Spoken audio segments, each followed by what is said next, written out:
como un resumen, en el primer día nosotros estudiamos acerca del Evangelio. Y una de las partes más importantes que estudiamos fue el tema de la cruz del Calvario. Muchas personas no entienden que Cristo tuvo que morir bajo la ira de Dios para satisfacer la justicia de Dios. Que si Dios es justo, Él no puede perdonarnos, a menos que primero su justicia sea satisfecha. Él satisfizo su justicia por medio de castigar a su propio Hijo en nuestro lugar. Jehová quiso quebrantarlo. La mayoría fuera, aún en nuestras iglesias, cree que Cristo sufrió solo a las manos de los romanos y los judíos. Pero no es así. El dolor verdadero de la cruz es lo que el Padre hizo a su Hijo en la cruz, cuando su Padre lo quebrantó. Nosotros merecemos morir bajo el juicio de Dios, bajo el castigo de Dios. Merecemos ser quebrantados eternamente en el infierno bajo la ira de Dios. Para salvarnos, Cristo tuvo que sufrir la misma ira de Dios que nosotros merecemos. Y cuando murió, Él pagó la pena contra nosotros. También hemos hablado bastante de una invitación y las campañas. Hermanos, una campaña evangelística puede ser usada por el Señor, de verdad. Pero tenemos que hacer todo bíblicamente y con integridad. No es correcto manipular a las personas. Tampoco es correcto decir a una persona que es salva simplemente porque ha orado una oración. Voy a darles un ejemplo para aclarar lo que estoy enseñando. Vamos a decir que estoy predicando y predico un mensaje evangelístico. Y después de la prédica, yo siempre digo a las personas, mira, si el Señor ha tocado tu corazón, si el Señor esta noche te ha salvado, si tú necesitas hablar con alguien después del culto, acércate a mí y hablaremos. Vamos a decir que una persona pasa y habla conmigo y dice, mientras estabas predicando, el Señor me salvó. ¿Qué voy a decir? No. No voy a decirle no. Voy a decir, gloria a Dios. Cuéntame. ¿Qué pasó?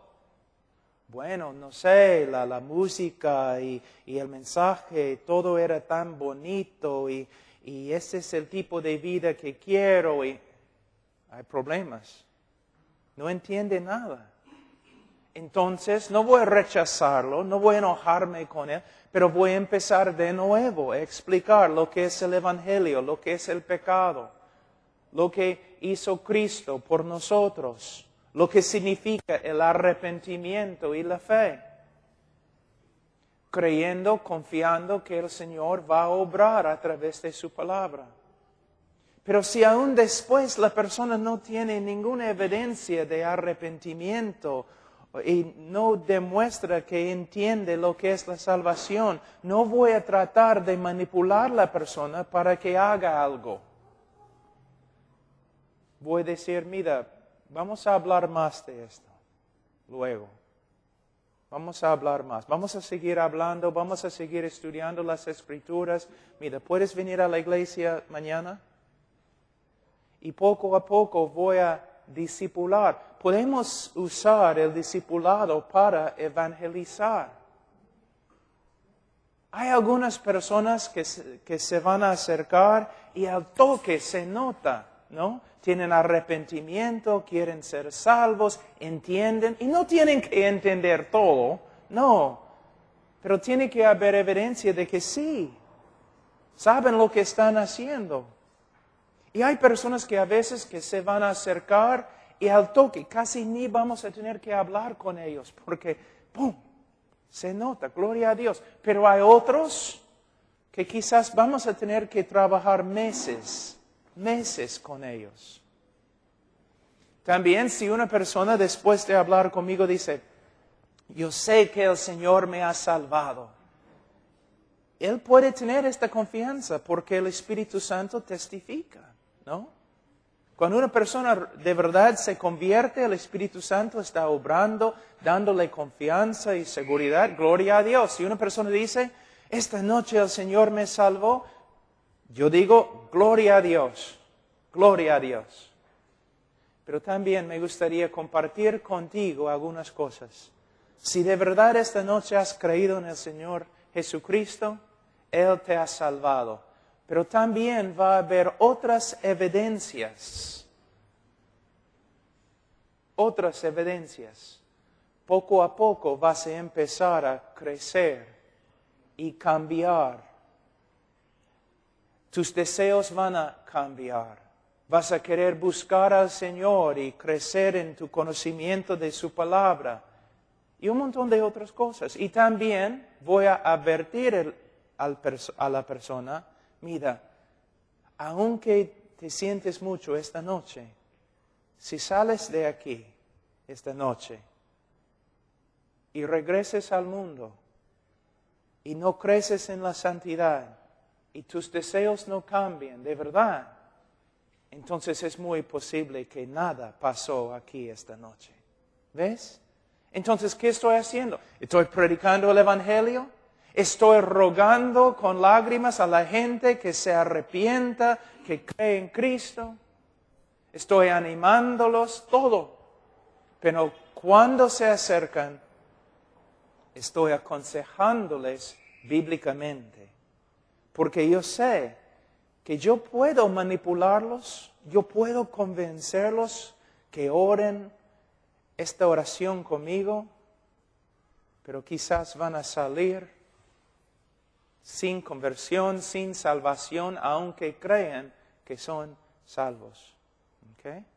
Esto es lo que quiero decir.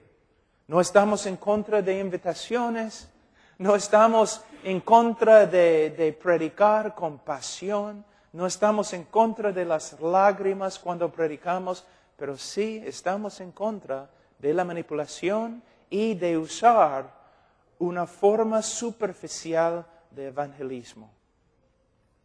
Ahora, vamos a hablar de algunas cosas este día un poco diferente. En 1 Timoteo, capítulo 4.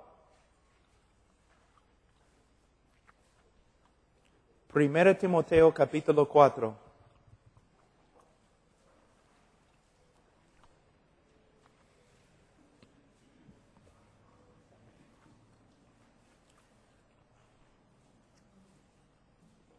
Versículo 11. Esto manda y enseña. Aquí tenemos el apóstol Pablo y está hablando a Timoteo. Timoteo que va a tomar su lugar. Pablo va a morir. Él está discipulando a Timoteo para que Timoteo pueda tomar su lugar en el ministerio. Solamente algo muy sabio. Hermanos, el momento que ustedes empiecen,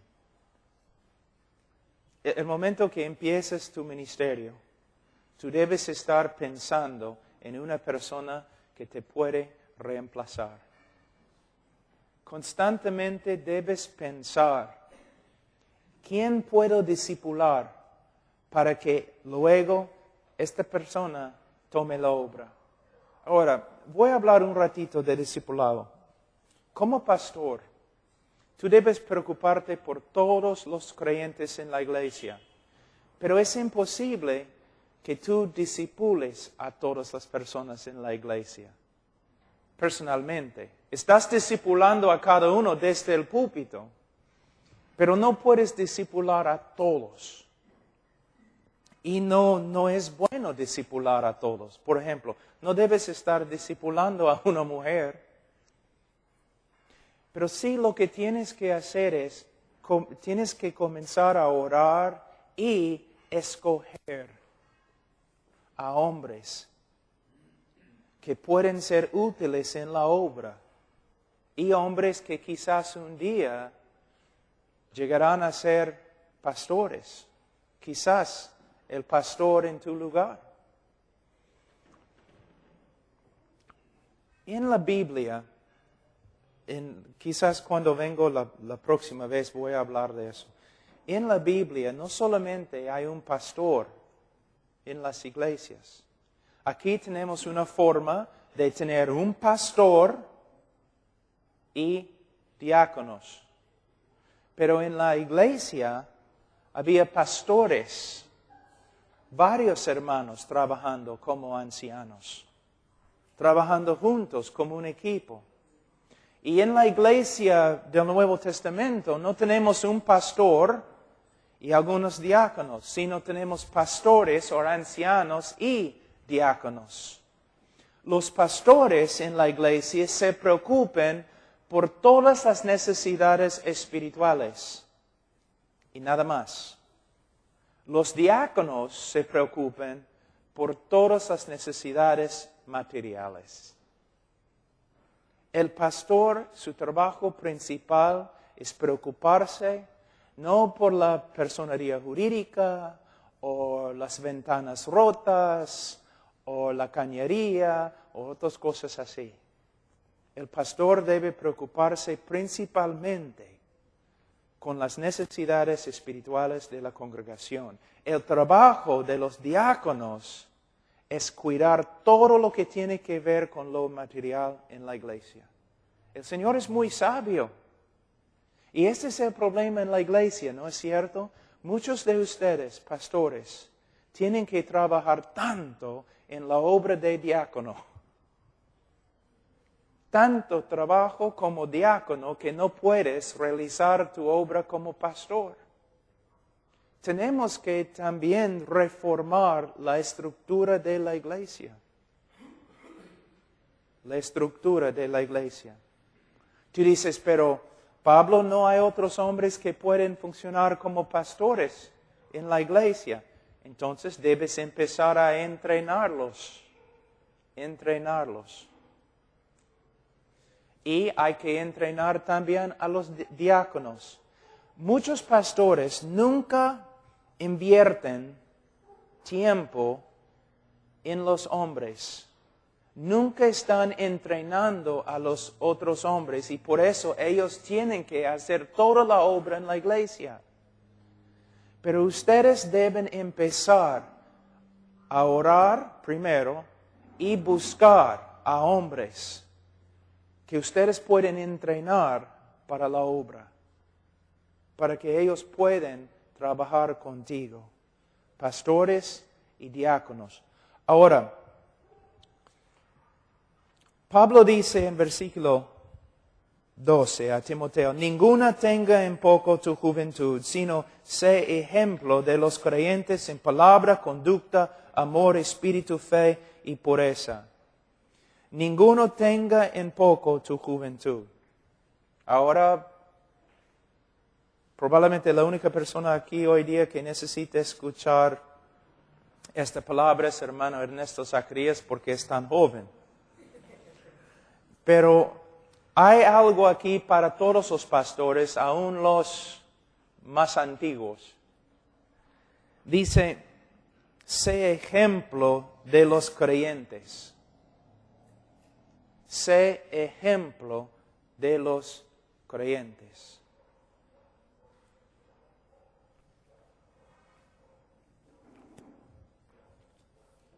El trabajo principal de un pastor es ser ejemplo a los demás. Para ser un ejemplo tenemos que trabajar duro.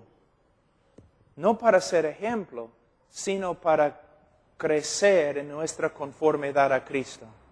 ¿Cuánto tiempo te ocupes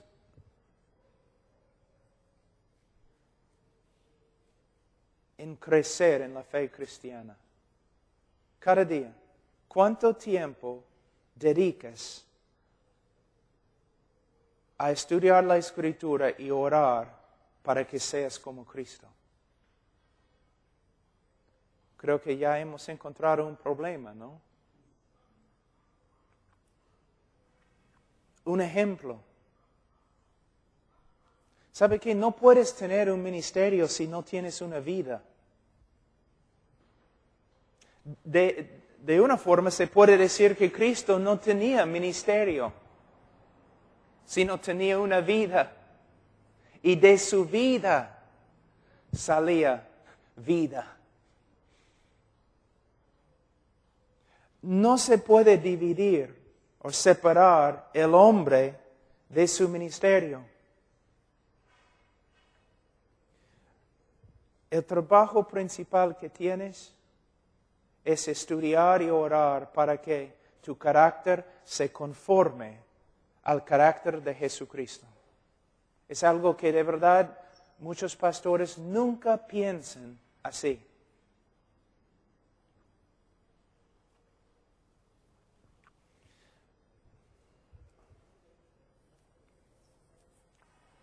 Hay que cambiar. Mi vida tiene que ser un ejemplo. Mi relación con mi esposa tiene que ser un ejemplo. Mi relación con mis hijos tiene que ser un ejemplo. Toda mi vida, la parte más básica de mi vida tiene que ser un ejemplo. Muchas veces nosotros pasamos por alto lo más importante en el ministerio. Y cuando lo hacemos, nuestro ministerio llega a ser muy superficial. El hombre predica bien. Yo les voy a dar un ejemplo. Hace como 3 años, yo tuve que irme a Texas para ayudar a una iglesia que estaba sufriendo bastante. Era una iglesia grande, pero estaba pasando por pruebas, pero increíbles, con su pastor. Él era un hombre, creo que ni era converso.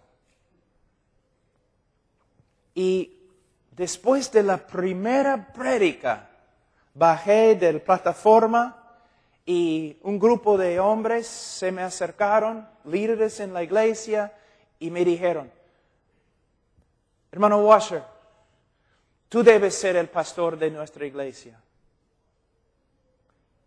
Yo les miré con una sonrisa y yo les dije, ¿están locos? Ustedes no saben si amo a mi esposa. Me miraron así. Ustedes han escuchado un sermón. Nada más. El diablo puede predicar un sermón. Muy, muy bueno. No saben nada de mi carácter. No saben nada de la santidad en mi vida. No saben nada si mi vida se conforme a Cristo o no. ¿Ves? En el día de hoy pensamos, es un hombre de Dios. ¿Por qué? Porque predica bien. El diablo predica bien.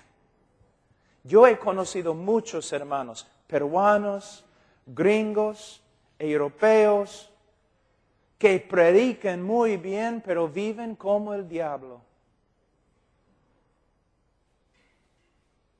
Pero nosotros debemos ser diferentes. Debemos ser ejemplos en nuestra manera de ser. Debe ser nuestro trabajo principal. Dice que el propósito más grande de Dios en la salvación es conformarnos a la imagen de Cristo. Romanos capítulo 8. Si es el propósito más grande de Dios, ¿cuánto más debe ser nuestro propósito más grande? Porque con nuestra boca podemos decir un montón de cosas, pero con nuestra vida negamos todo lo que predicamos. Ahora, un evangelista no tiene que preocuparse tanto. Él llega, predica 4 o 5 días, ya se va a otro lugar. Pero un pastor, todos van a ver tu vida cotidiana. Todos van a estar mirando tu relación con tu familia. Todos van a estar mirando tu manera de hablar. Todo. Van a estar siempre escudriñando. Y con razón, deben hacerlo. ¿Por qué? Porque los falsos profetas y los verdaderos se conocen por sus frutos. La Biblia manda a la congregación que escudriñe a su pastor. No sin misericordia, no sin gracia, pero sí, debe escudriñar la vida de su pastor. Entonces él dice a Timoteo, Timoteo, tienes que ser ejemplo de los creyentes. Hay dos posibilidades aquí. Algunos piensan que él está diciendo, tienes que ser un ejemplo a los demás creyentes. Pero es muy posible que está diciendo, tienes que ser ejemplo de lo que es un creyente. Para que cuando una persona, aún un incrédulo, te ve, él dice, allí es un creyente. Allí es lo que significa ser cristiano. Entonces, no es solamente un ejemplo a los creyentes, sino un ejemplo de lo que es un creyente. Es el trabajo principal. Hermanos, voy a decirles algo. El ministerio es algo muy, muy sencillo. Es algo difícil. Pero es algo muy, muy sencillo. ¿Qué tienes que hacer? Preocúpate por las siguientes cosas. 1, conformidad a Cristo. 2, preparación y estudio para predicar la palabra. 3, oración, intercesión. 4, amor verdadero.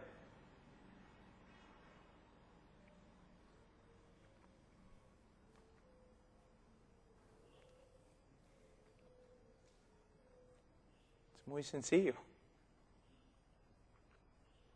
Si tú vas a un lugar en esta ciudad, un pueblo joven, cualquier lugar, si tú vas a un lugar y tú dices, primeramente, voy a dedicarme a ser conforme a la persona de Jesucristo.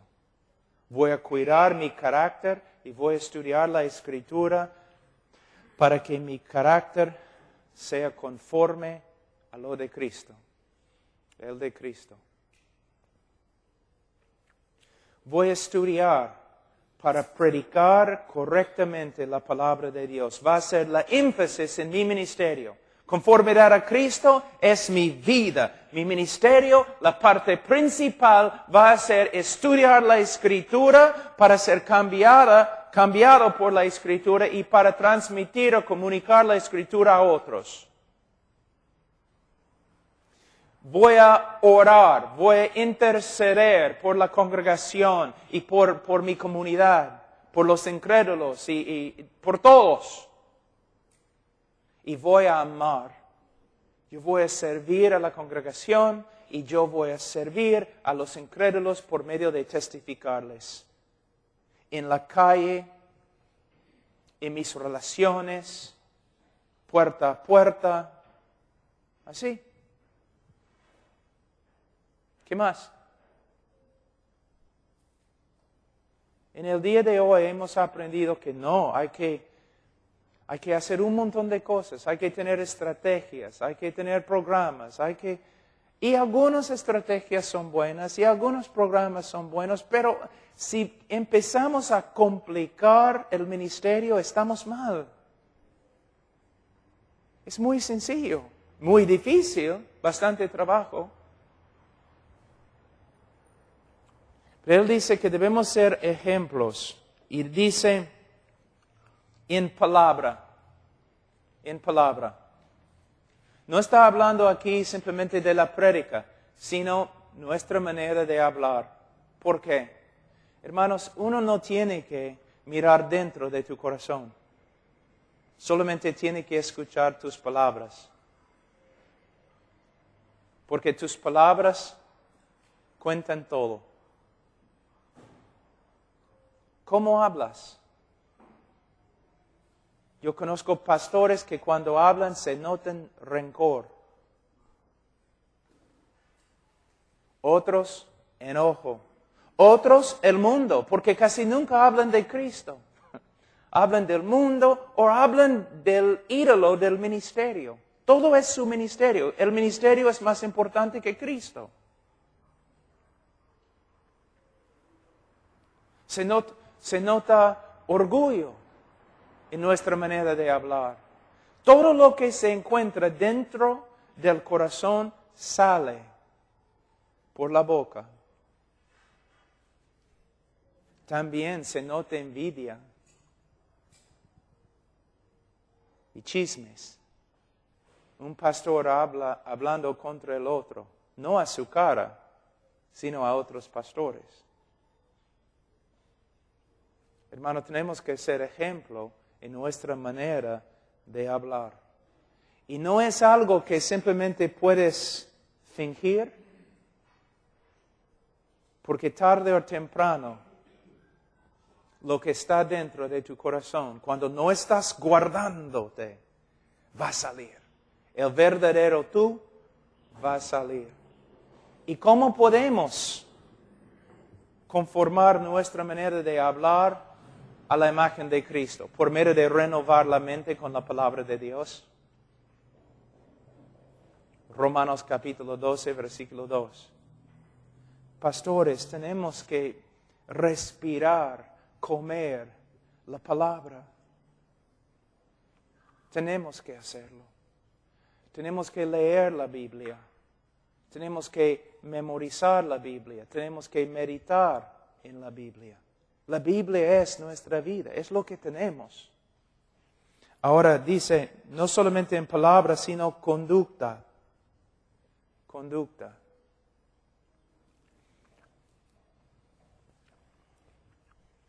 Muchos pastores caen en inmoralidad. Muchos pastores son mundanos. Muchos pastores mienten, muchos pastores engañan, muchos pastores. Tenemos que ver en todo el mundo. Hay muchos pastores que hacen mucho daño por causa de su conducta.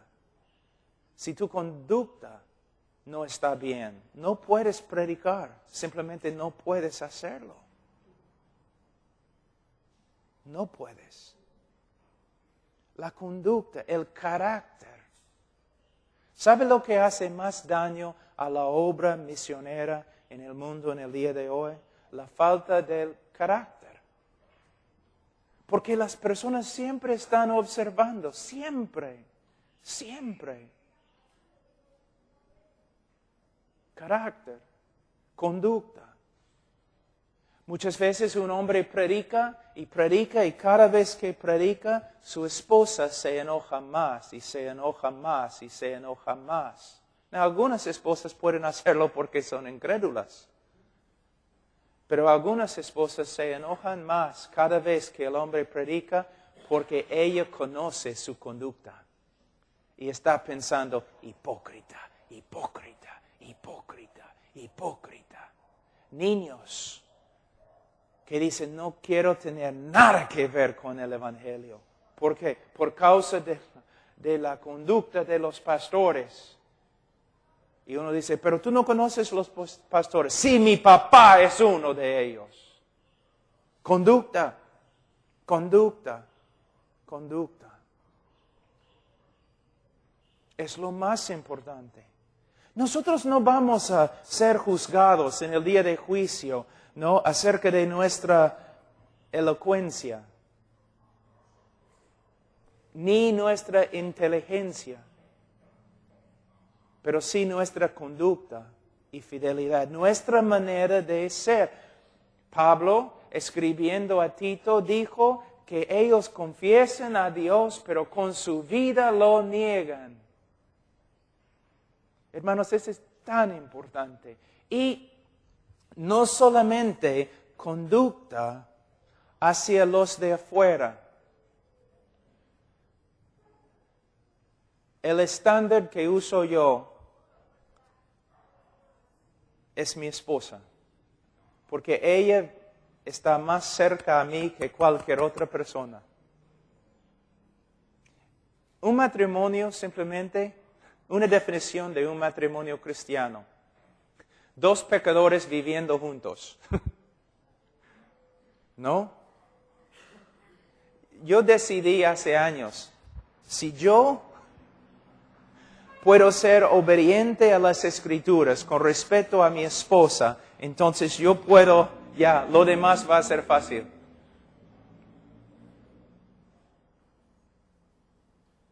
Y después de mi esposa, mis hijos. Mis hijos. De nuevo, con respecto a mi conducta y la conducta de ustedes, me gustaría decir algo. ¿Qué importa si ganamos todo el mundo si nuestra familia se va al infierno? Y una de las razones por las cuales la iglesia es tan débil es porque la familia es tan débil.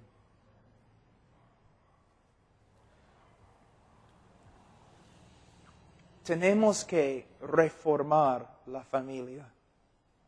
Tenemos que mostrar por medio de nuestra conducta que la familia es importante. A veces los pastores con su vida enseñan lo opuesto.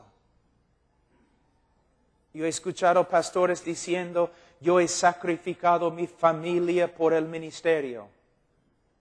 No, tú has desobedecido a Dios. Y estás acusando a Dios. ¿Cómo estoy acusando a Dios? Bueno, Dios al pastor, al ministro de Cristo que tiene familia, Dios ha dado mandamientos a él, mandatos a él con respecto al ministerio, mandatos que tiene que obedecer. Pero también Dios le ha dado mandatos con respecto a la familia, mandamientos que tiene que obedecer. Cuando decimos que yo no podía cuidar mi familia porque yo estaba haciendo el ministerio, estamos diciendo que la voluntad de Dios es imperfecta y que tenemos que desobedecer a Dios en una área de nuestra vida para obedecer a Dios en otra área de nuestra vida. No. ¿Te das cuenta que 1 Timoteo requiere, para ser un pastor o anciano, yo tengo que manejar bien mi familia? Es extremadamente importante. Yo he predicado como ahora 10 años en Europa, como 2 veces cada año. Y hace como 3 años atrás, prediqué sobre la familia a un montón de pastores. Y nunca en mi vida había visto lo que vi ese día. Empecé a predicar sobre la familia y era casi como una campaña evangelística. Yo escuché hombres llorando y en poco tiempo todo el grupo de pastores, todo el grupo estaba llorando. Algunos de ellos echados en el piso, otros pasando adelante y echados sobre la plataforma. llorando, rogando a Dios, perdóname. Y eran hombres fieles, hombres que habían sufrido persecución bajo comunismo, pero ellos se dieron cuenta cuánto habían descuidado a sus familias. De verdad. Nosotros tenemos no creo que lo he dicho acá, pero es así. Yo dije a todos los misioneros de Europa que trabajan con nosotros, yo les dije, mira, si un día, sin que tú lo sepas, yo llego a tu casa, yo soy el director internacional de HeartCry, y yo llego a tu casa y tú estás saliendo de la puerta de tu casa con tu familia porque habías prometido a tu familia que ibas a llevarlos al parque. Y yo llego a tu casa y digo, bueno, necesito hablar contigo, necesito pasar el día contigo para hablar del ministerio y la iglesia y todo lo demás. Misionero, si tú me dices, está bien, Pablo, vamos a hablar. Familia, lo siento, no puedo ir con ustedes al parque. Misionero, si tú dices esto, estás despedido. Estás despedido. No vas a ministrar más con HeartCry. Pero si tú me dices, Pastor Pablo, gracias que has venido, gloria a Dios, pero yo prometí a mi esposa y mis hijos que voy a llevarlos al parque.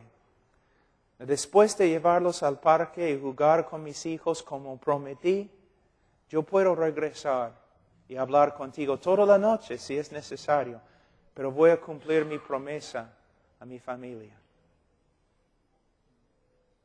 Hermanos, yo creo esto. Yo tengo la tendencia de trabajar demasiado. Cuando me casé, trabajé demasiado.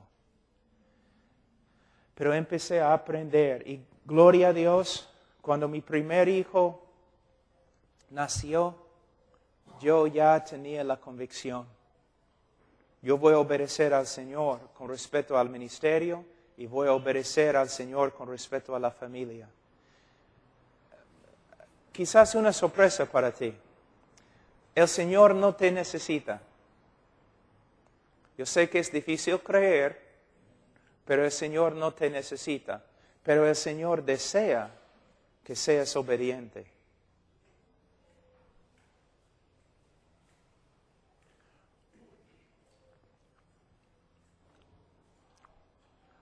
Por medio de amar a nuestra esposa, por medio de amar, cuidar, enseñar, jugar con nuestros hijos, podemos avanzar el reino de Dios mucho.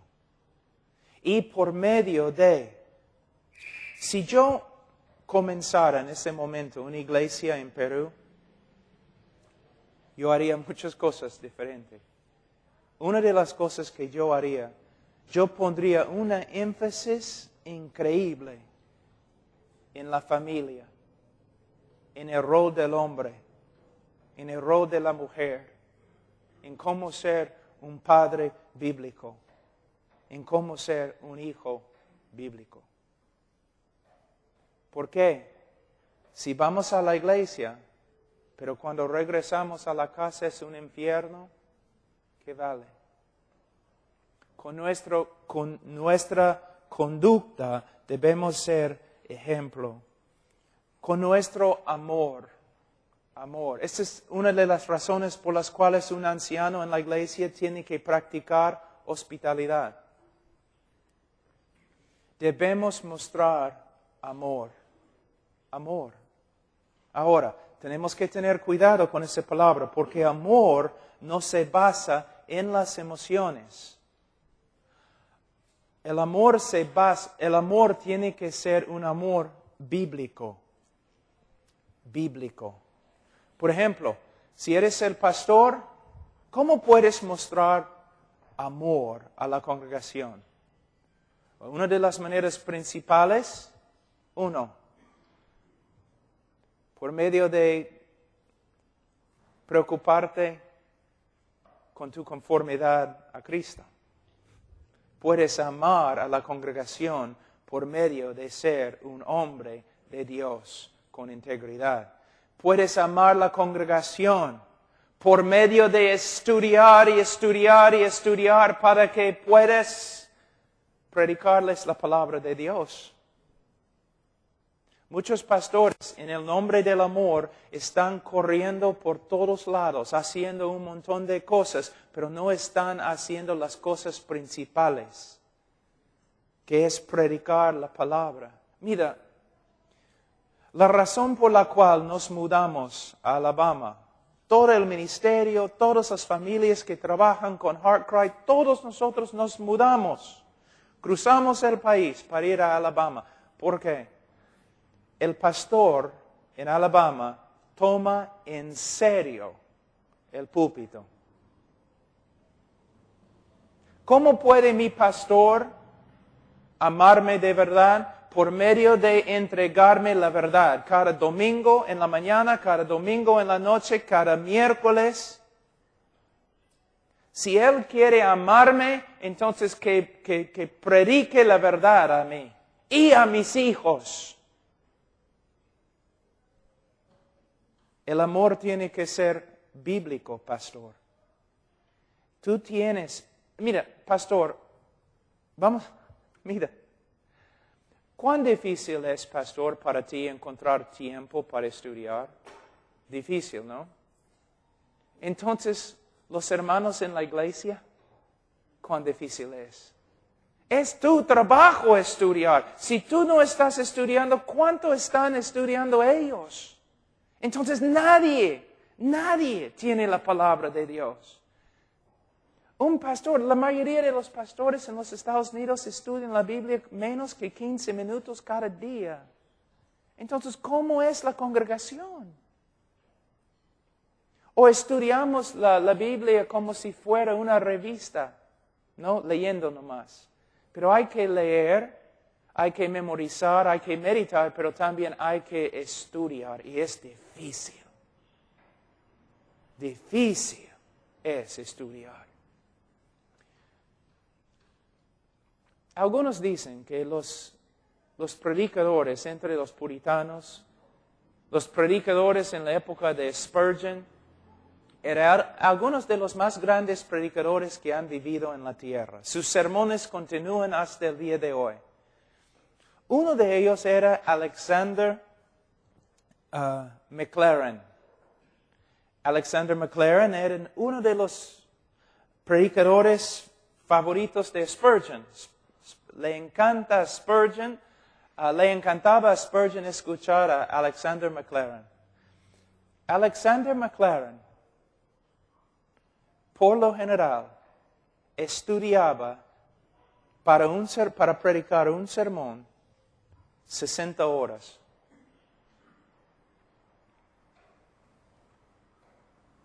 $60 horas para predicar un sermón. Ahora, yo no hago esto. Y no recomiendo que ustedes lo hacen.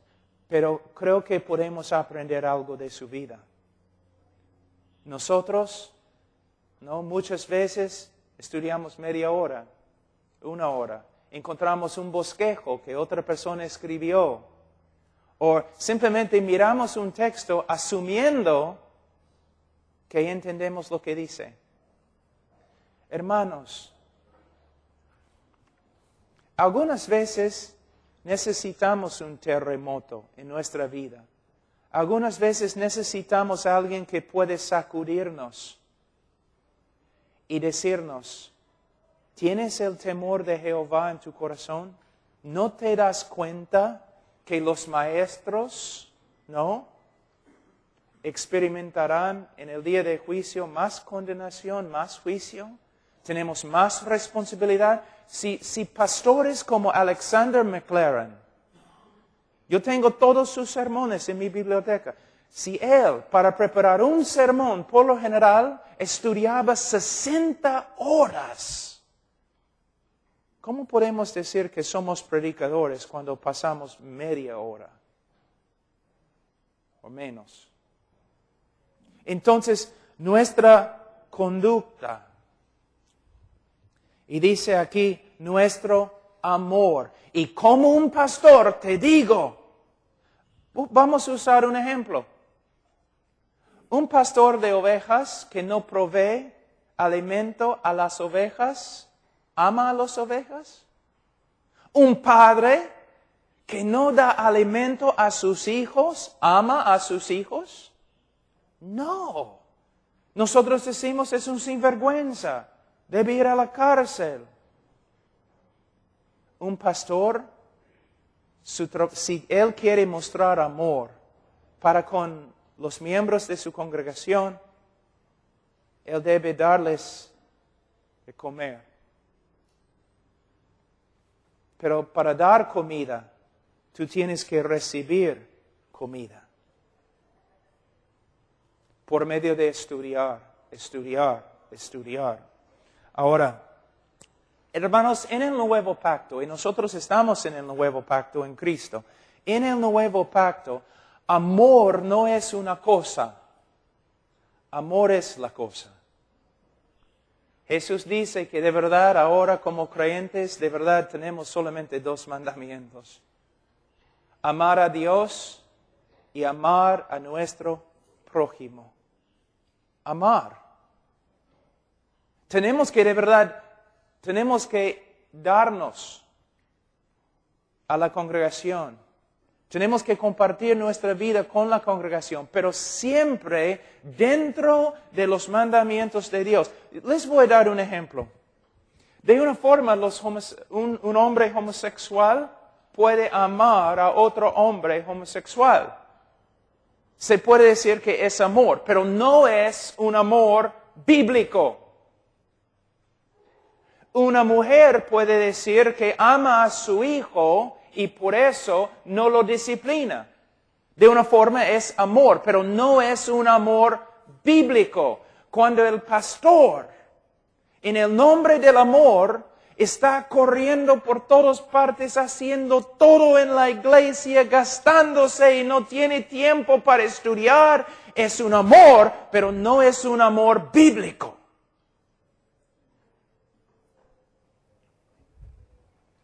Y él dice, acá también, en palabra, conducta, amor, espíritu, fe y pureza. Fe.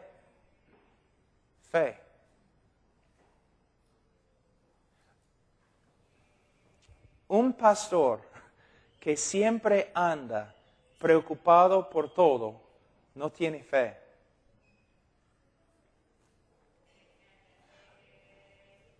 No debemos fingir o tratar de ser algo que no somos. Pero cuando la congregación nos mira, de una forma debe ver una roca. Cuando los demás están corriendo, asustados, preocupados, no saben qué va a pasar, deben mirar al pastor y ver. No un hombre fuerte en sí mismo, sino un hombre quizás débil, pero confiando en el Señor, sin preocupaciones. El Señor va a hacerlo, el Señor nos va a cuidar. Un hombre de fe. Y podemos confiar porque tenemos un Dios soberano. Y tenemos que vivir por fe en todo, creyendo sus promesas. Él nunca ha fallado en ninguna palabra que ha hablado. Podemos confiar en Él. Muchos pastores, cuando hay necesidades económicas, andan hablando con todo el mundo. Si hablaran con Dios tanto como hablan con los demás, quizás serían millonarios. Cuando empezamos HeartCry, y hasta el día de hoy, cuando empezamos a HeartCry hasta, no sé, 15 años atrás, yo me puse de rodillas y dije, Señor, yo no soy suficientemente fuerte para llevar esta carga. Y necesitábamos en esa época como, vamos a decir, $3,000 al mes para hacer HeartCry.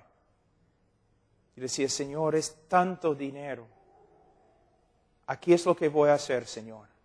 Si este ministerio es de ti, si es de ti, nunca voy a decirle a nadie mi necesidad. Nunca voy a levantar finanzas. Nunca voy a hablar con otra persona. Si otra persona viene a mí diciendo, ¿cuánto dinero necesitas? No voy a contestar. Voy a decir, si tú quieres dar algo, pide al Señor que Él te diga. Gracias.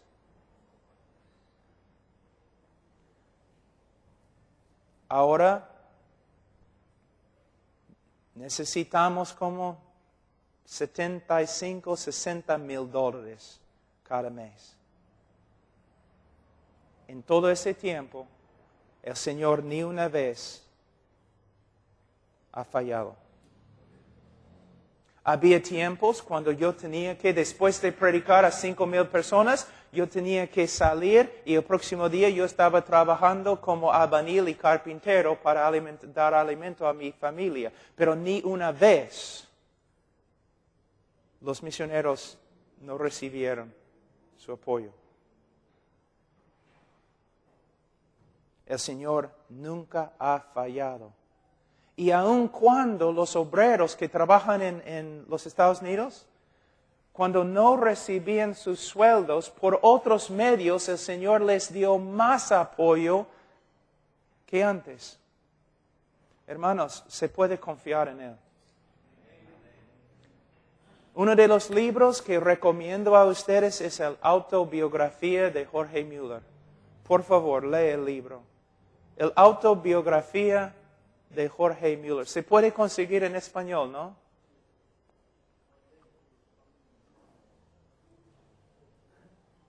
El autobiografía. Ese libro cambió mi vida porque Jorge Mueller tenía un orfanato, varios orfanatos, con más que 10,000 niños y ni una vez pidió apoyo. Ni una vez. A nadie. Había una circunstancia él tenía todos estos huérfanos y en la mañana se levantaron, no había leche y no había pan, no había nada. Él les dijo a todos los obreros, hay que arreglar las mesas, poniendo los platos y vasos y todo lo demás. Entonces, arreglaron los platos y los vasos y él se puso a orar, a dar gracias por la comida que no tenía. Antes de terminar de orar, alguien entró diciendo, yo tengo afuera un vagón que se ha malogrado, lleno de queso y pan. Y se va a malograr. ¿Puedo traerlo acá para que ustedes puedan usarlo? De ahí otro hombre con leche entró. Vagón se malogró. ¿Ves?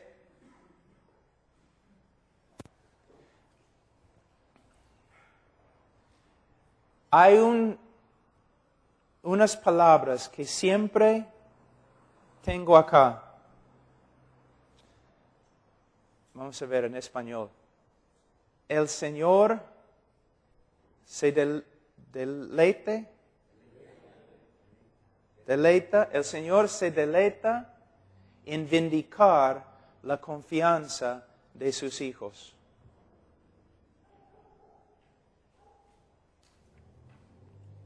Se deleita en vindicar la confianza de sus hijos.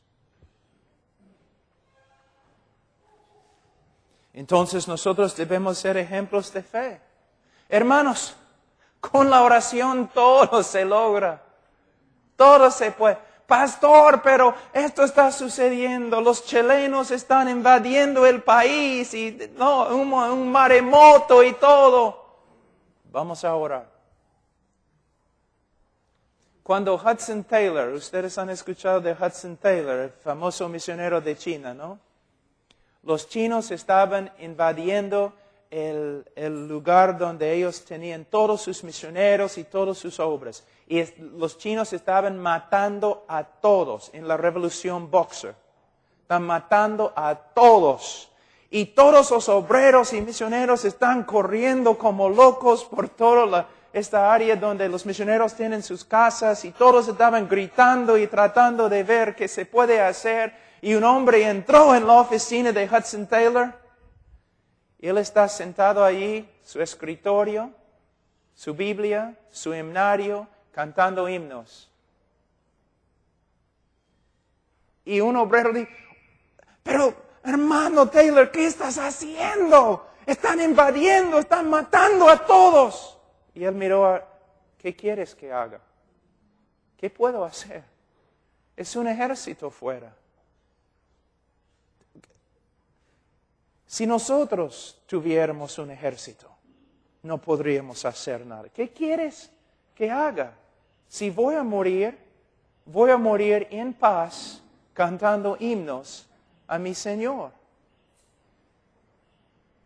Y por alguna razón nadie puede explicar, el ejército no entró. Hermanos, este Dios que tenemos, es increíble lo que puede hacer. Mira, hermano Miguel hizo una pregunta ayer, muy buena pregunta, acerca de por qué siempre hablo de los bautistas de antes o los cristianos de antes. Porque hay mucho que podemos aprender. Leemos los libros, por ejemplo, de Jonathan Edwards, pero él estudió cada día promedio 13 horas. Leemos los sermones de Spurgeon, pero él leyó más o menos 1000 páginas cada día.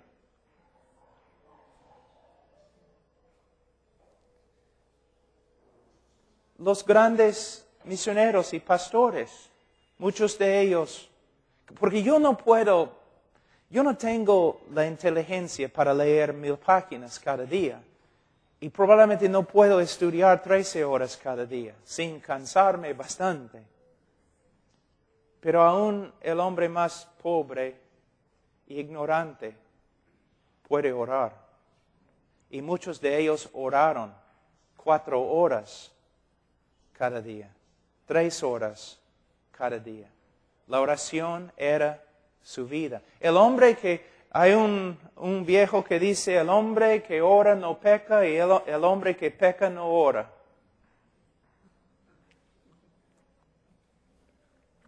Hermano, es una vida de oración. Y dice, impureza. En mi próxima prédica voy a hablar bastante de la pureza. Nosotros vivimos en un mundo sucio y asqueroso. Y si no tomamos en serio la santidad, es posible que ni somos salvos. La santidad. Dios puede hacer cualquier cosa con un hombre santo. Hay muchos hombres inteligentes, hay muchos hombres astutos, muchos hombres elocuentes y no sirven para nada. Dios desea usar una arma santa, pura. Hay que consumir nuestra vida con esta idea de la santidad. Ahora, vamos a seguir un ratito. Dice, versículo 13, entre tanto que voy, ocúpate en la lectura, la exhortación y la enseñanza. Miren lo que dice, hermanos, miren lo que dice. Es un mandamiento, pero es una descripción de tu vida. Él dice a Timoteo, ¿quieres ser hombre de Dios? ¿Quieres ser obrero útil ante el Señor? Entonces, aquí es lo que debes hacer. Ocúpate en la lectura, leyendo la Escritura. Ocúpate en la exhortación. Ocúpate en la enseñanza. Hermanos, voy a decir algo que siempre digo. acerca de mí, acerca de ti, es muy ofensivo, pero casi todo lo que digo es ofensivo. Hay una diferencia entre un hombre de Dios y un chibolo de Dios. Y esa es la diferencia. Y hay un montón de chibolos de Dios que se creen hombres de Dios.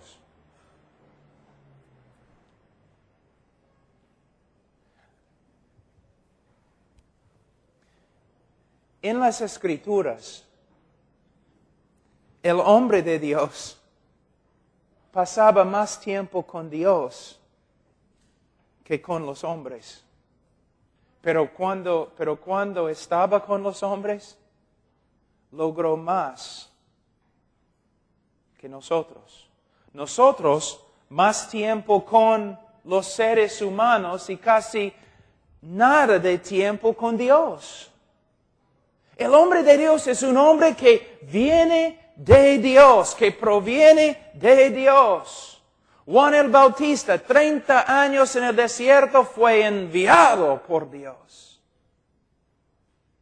Cuando el Señor me llamó al ministerio, el pastor que yo tenía en ese entonces era muy sabio.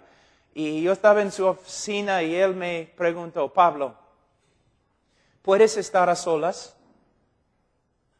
Su única pregunta, ¿puedes estar a solas? Y yo pensaba que él estaba diciendo, si soy ministro y predico la palabra de Dios, todos me van a abandonar. Pero no es lo que él quería preguntar. Lo que él estaba predicando, lo que él estaba preguntando es lo siguiente. Pablo, ¿puedes alejarte del compañerismo y amistades de los seres humanos para estar a solas con Dios? Cuando los demás van a sus conferencias y retiros y sus tiempos de compañerismo, Pablo, puedes alejarte de ellos y estar a solas con Dios y su palabra en la oración. Eso es lo que nos falta en el día de hoy, pero es la diferencia entre un hombre de Dios que hace la obra de Dios y un chibolo de Dios que juega como hombre de Dios. Tiempo a solas con Él. Pero necesitamos ver algo muy importante en este contexto. Cuando habla, ocúpate en la lectura, la exhortación y la enseñanza, está hablando del ministerio público. Tu ministerio, o el tiempo, tu tiempo cada día, ¿qué haces? ¿Mayormente haces lectura, exhortación y enseñanza? ¿O un montón de otras cosas? Organizando estrategias, corriendo de aquí a allá.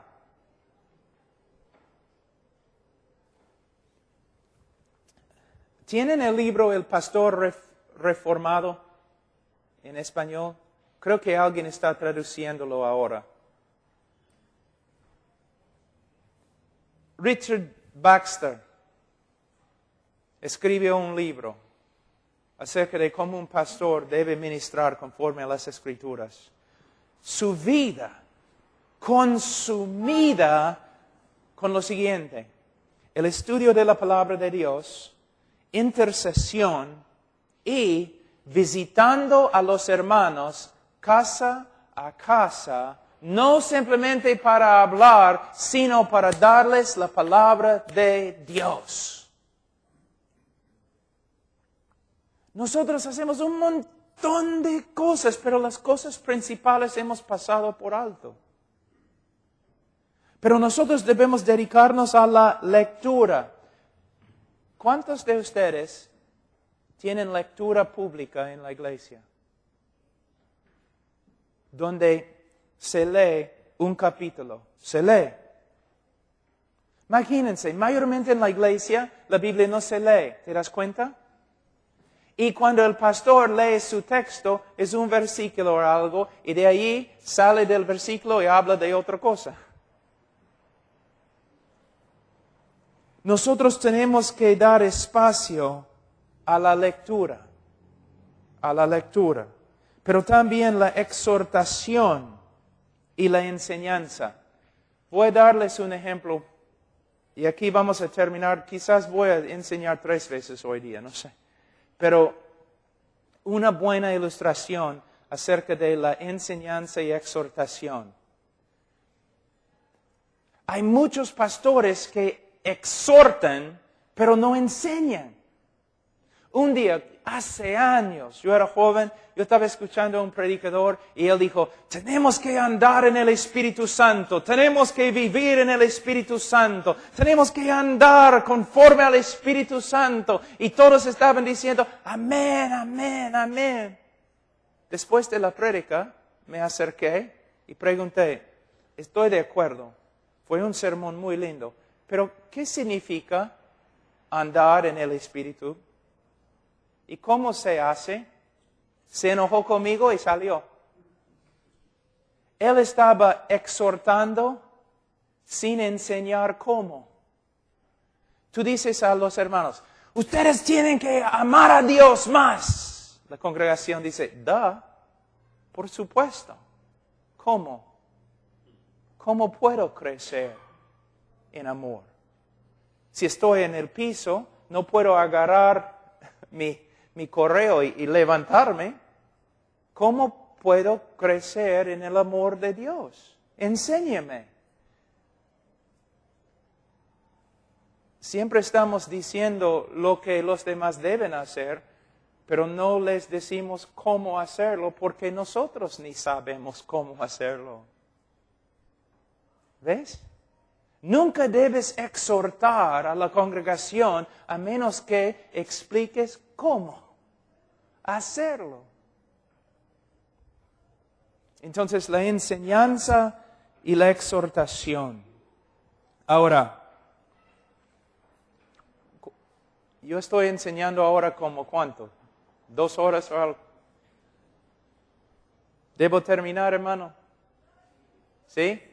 Mira, en la próxima vamos a seguir con este texto acerca de cómo ser un buen ministro de Dios. Y vamos a ver algunas cosas, de ahí vamos a ir a Romanos capítulo 12. Oremos, hermanos.